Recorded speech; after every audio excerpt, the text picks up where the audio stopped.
ஆத்துமனேசரின் அங்கமகத்துவங்கள். தியானம் 21. ஆத்துமனேசரின் உமிழ்நீர். தம்முடைய விரல்களை அவன் காதுகளில் வைத்து உமிழ்ந்து அவனுடைய நாவை தொட்டார். அவர் குருடனுடைய கையை பிடித்து கிராமத்துக்கு வெளியே அழைத்து கொண்டு போய் அவன் கண்களில் உமிழ்ந்து, எதையாகிலும் காண்கிறாயா என்று கேட்டார். நடக்கிற மனுஷரை மரங்களைப் போல காண்கிறேன் என்றான். அவர் தரையிலே துப்பி உமிழ்நீரினால் சேருண்டாக்கி அந்த சேற்றை குருடனுடைய கண்களின் மேல் பூசி, நீ போய் சீலோவாம் குளத்திலே கழுவு என்றார். போதனை.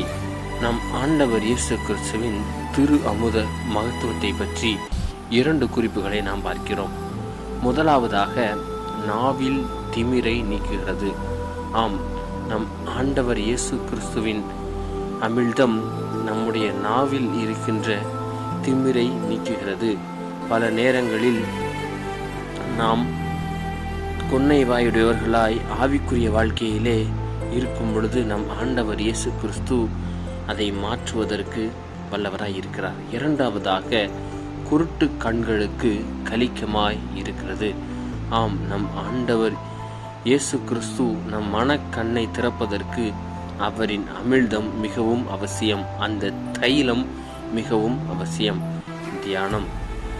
நம்முடைய ஆத்துமா இதுவரை கொன்னைவா என்று சொல்லி நாம் ஒத்துக்கொள்ள வேண்டும். காரணம், பிறரை நாம் புகழ்ந்து பேசுகிறோம். பிறருக்கு முன்பாக எத்தனையோ பாடல்களை நாம் பாடுகிறோம். ஆனால் நம் ஆண்டவர் இயேசு கிறிஸ்துவை பற்றி பேசும் பொழுது நம்முடைய நாவு கொன்னைவாய் போல மாறுகிறது. உலக பேச்சை பேசுவதில் நம்முடைய நாவு நீண்டு கொண்டிருக்கிறது. நம்முடைய இருதயத்தில் நிறைவிருக்கின்றது. ஆனால் தெய்வீக விஷயத்தில் நம்முடைய இருதயம் நிறைவாய் இருக்கவில்லை.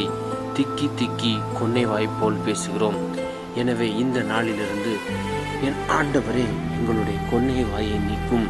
இப்படி நாங்கள் காலம் கழிக்கிறதை விட ஊமையாய் இருப்பதே நல்லது என்று சொல்லி, உமக்கு சித்தமானால் அப்படிப்பட்ட காரியம் உள்ள எங்களுடைய நாவை வெட்டி போடும் என்று சொல்லி நாம் கேட்க வேண்டும். ஆணி அடியும் என்று சொல்லி நாம் கேட்க வேண்டும். இந்த நாளிலிருந்து அப்படிப்பட்ட நாவு எங்களுக்கு இல்லாமல் இந்த திக்கு வாயனுக்கு நீர் வைத்தியம் செய்து உம்முடைய மகத்துவத்தை, உம்முடைய அதிசயத்தை பிறருக்கு விவரிப்பதற்கு எங்களுக்கு உதவி செய்யும் என்று சொல்லி கேட்போம். இயேசுவின் வைத்தியம்.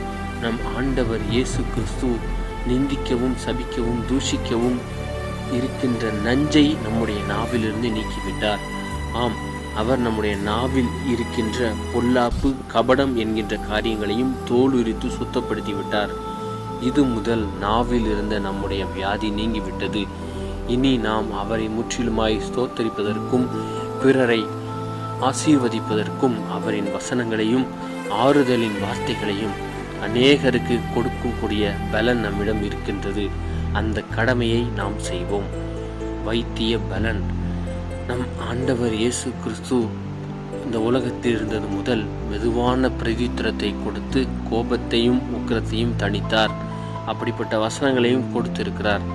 எனவே நாம் பெருமையானவைகளை பேசாமல் நம்முடைய நாவை அடக்கி கடிவாளத்தை வைத்து ஆண்டவர் இயேசு கிறிஸ்துவிடம் இந்த கொன்னைவாய் இருக்கின்ற நோயை நீக்கினீர் என்று சொல்லி, இனி அப்படிப்பட்ட பரிதாபமான நிலைமை உண்டாகாமல், இனி நாங்கள் எங்களுடைய நிலைமையை குறித்து அழுது கொண்டிராமல், உம்முடைய உமிழ்நீரை அதை நான் கெடுத்து போடாமல், இந்த நாளிலிருந்து உமக்கு பிரியமாய் உம்முடைய வசனத்தின்படி வாழ்வோம் என்று சொல்லி அவருக்கு பிரியமாய் வாழ அர்ப்பணிப்போம்.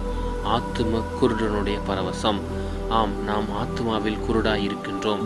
நம் ஆண்டவர் இயேசு கிறிஸ்து அதை தொட்டு கழுவும் பொழுது நம்முடைய இருதய கதவை அவருக்கு திறந்து ஆண்டவர் இயேசு கிறிஸ்துவின் இரத்தத்திலே நம்முடைய பாவங்களை கழுவி அவருக்கு பிரியமாய் வாழ்வோம். ஜெபம். தயவுள்ள பிதாவே, எங்கள் விண்ணப்பத்தை கேட்டு இந்த உலகத்திற்கு ஒத்த குருடனாயும் கொன்னை வாயும் உடையவர்களாய் இருந்து விட்டோம். இந்த நாளிலிருந்து அதை குணமாக்கினீரே, அந்த இரட்சணிய தைலத்தை எங்களுக்கு பூசினீரே என்று சொல்லி நாங்கள் கெஞ்சி கேட்கிறோம். வேறு எந்த மருந்தும் இந்த ஆத்தும குருடனையும் ஆத்தும கொன்னை வாயையும் மாற்ற இயலாது. நீரே அதை மாற்றி உமக்கு பிரியமாய் வாழ எங்களுடைய வாயில் பாட்டோடும் உம்முடைய வசனத்தோடும் வாழ அருள் புரியும். ஆமேன்.